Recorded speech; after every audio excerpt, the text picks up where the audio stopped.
Welcome back. You're watching Alastair, Stewart and Friends here on GB News. The programme is called Alastair, Stewart and Friends, and over the last few weeks, my next guest has fast become one of the great friends of the programme, and for good reason.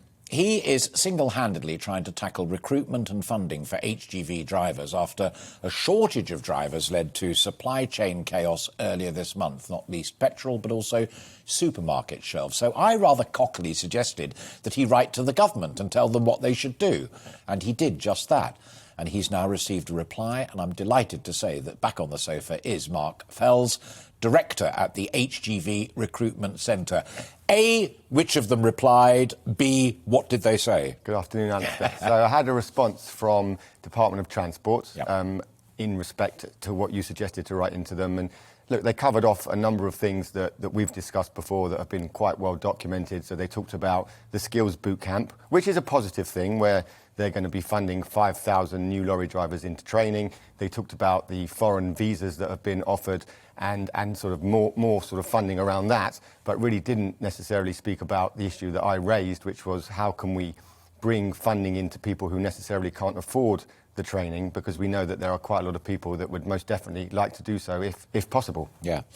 So no comment upon that as opposed to a straight refusal? Well, they mentioned that there was consultation around other areas of skills funding, but certainly nothing substantive that allowed me to sort of say, OK, this can work, because I think the arguments for this are quite compelling. Yeah.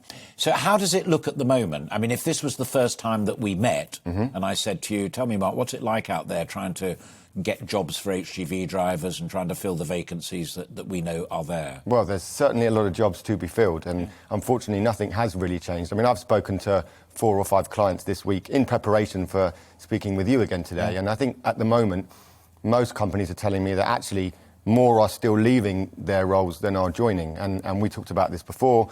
I worry that the pool isn't growing and that actually we're working the people that are in that pool so much harder that actually, if anything, that 100,000 the other side of Christmas will probably increase before it decreases. There's a fascinating piece in one of the papers today saying it all started in China 2 years ago when there was the initial shutdown in COVID, and that so blocked the flow of supplies from there that, you know, it's a shipping problem as much as it's a container problem, compounded by the fact that when they finally do get to Felixstowe or Southampton, then there's no driver. Do you sense that the government really understands the scale of this challenge? Well, I think everything needs to work in conjunction to allow us to fix the issue. So we need to have the DVLA processing licences quicker. Now threatened with a strike again. Correct. We need to have the DVSA doing the examinations. We then need to have employers working on conditions to improve those conditions. We then need to have better salaries. And while salaries are increasing, I don't feel across the board they're going up as much as is publicised. And then we need to have better conditions and infrastructure. But certainly, in respects to the letter, my biggest concern is that, and I can quote sort of one company that I know of that offered to do training for free, and they offered to do that for 50 people. They had 5,000 people apply. Wow! Yeah, so I know for certain, and we take phone calls, I take phone calls every day, as I've said before, where people are saying, look, I'd love to get into sector, and I just can't afford to do it. Now, I know the government have offered the skills boot camp, but I think with the boot camp, with training picking up again, what we'll probably do is just create equilibrium to sort of balance out those that are leaving. Because But that's interesting, isn't it? Because we've said throughout all of our conversations that we know that there is a pool of labour out there that would come back on the right terms, whether it's pay or whether it's decent loos and provisions at stop-off points. But at the heart of it is the boot camp thing and also getting the paperwork sorted out by the DVLA. That is entirely and exclusively in government hands. Correct, yes. We need to get licences processed. We know there's 54,000. We know 4,000 of those are new applications. But interestingly enough, 50,000 of those are reapplications, people that probably do want to come back, that may have had a medical issue, have got to, for one reason or another, apply again. And that's at the moment where the hold-up exists. Yeah, and that's straightforward management and leadership. When we're talking about COVID leadership and, you know, ministers decide and tell them, I mean, that is the Secretary of State for Transport picking up the phone to the permanent secretary of the DVLA and saying, get your finger out. Well, I think, the DVLA staff are unhappy because of the working conditions over COVID, being asked to come in. I mean, I don't know if the job can be done remotely, but certainly there's a hold up there. And, government needs to have every part of that chain working smoothly to try and fix the issue. But then it does come back to the fact that these are all measures to, even at the very least, just replace those that are leaving. But the bigger question is around how we're then going to actually deal with the bigger shortage. Because I've been doing this for 9 years and there's always been a shortage of 40, 50,000. Yes. Well, we've always made the distinction that there's a short-term crisis right now, getting things that we want for Christmas there and what have you, but there's a long-term structural crisis which involves pay and training and what have you. But one of the other things that the government have done, and a mate of mine who is in trucking in the equestrian and agricultural sector, said that this idea of saying when people come in from Europe on these short-term visas and are allowed not just 1 or 2 pickups, but as many as they can fit in to that fortnight.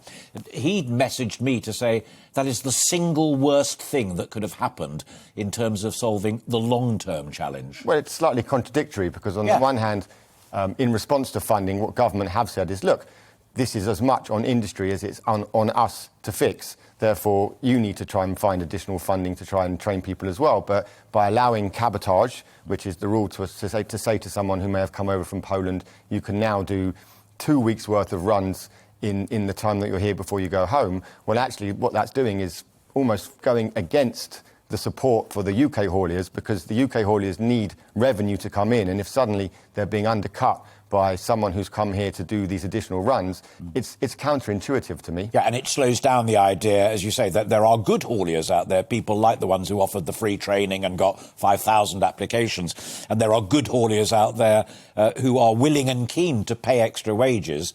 But to do that, they've got to have the income, and they run the risk of being undercut by drivers who Her Majesty's government have brought in. Correct. And I've also heard from a lot of foreign hauliers as well that with Brexit and the complications of paperwork to come in and out, there isn't even a huge uptake to do that anyway. So the foreign visa issue was a challenge. Cabotage, I think, will be a challenge, which then just brings us back to this argument of trying to find, trying to either allow NVQ level 2 funding or to upgrade that to a level 3, where at that point we can bring in thousands of people, younger people, to do what is a physical job, back into work, earning lots of money. And all that money that we can obviously get for that training goes back into the training facilities, improves those training facilities, gets people working on higher salaries and starts to improve that skill base and higher wages, which is what was the point of this in the first place. Yeah.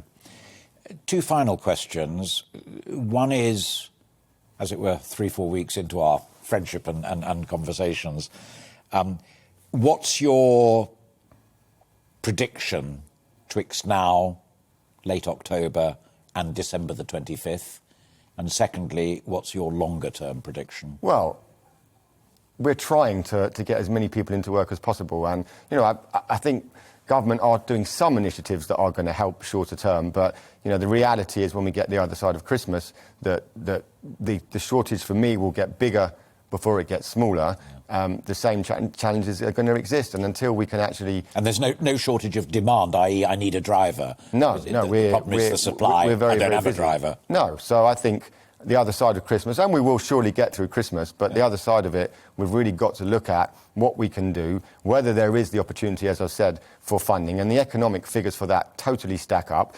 Let's remember that if we are offering people a student loan-based application that's paid back at source through paycheck, puts loads more money back into the economy, could even improve further our training facilities, and it's win-win, because then we're getting people in that we know as an industry want to get into work. And for that long-term solution, my second question, as it were, there are sufficient suggestions and policy initiatives on the table that if they were enacted, then a year hence, 2 years hence, we wouldn't need to have this conversation.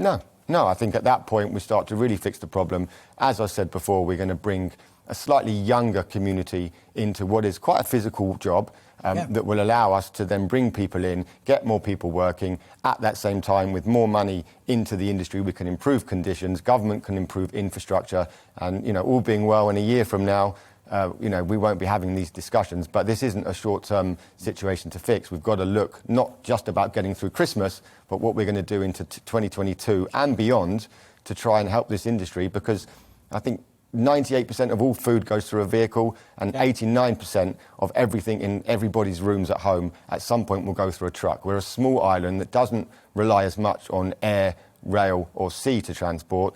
You know, lorry drivers are the sort of the blood in the veins almost that keeps everything moving. And until we can find long-term sustainable solutions that are being discussed, well, we're going to be talking about this again, and that's a concern. Sure. It's always a pleasure to talk to you, but I do take your point about it being a concern that there is an issue that we have to talk about. But do keep in touch, and if you hear any more from your newfound friends in government and the man from the ministry or the woman from the ministry, let us know, and we'll keep in touch with you as well. Thank you very much indeed. Great to see you. Have a good weekend. That's Marc Fels, who is the director of the HGV Recruitment Centre. And just if you cling to nothing else, cling to that fact in the middle of his contribution that free training was offered by one of the big HGV companies for 50 people, and 5,000 applied to do it. The demand is there if only certain people in authority got their digits out and helped him and his mates get the industry running again. You're watching Alastair Stewart and Friends. Plenty more to come this Saturday.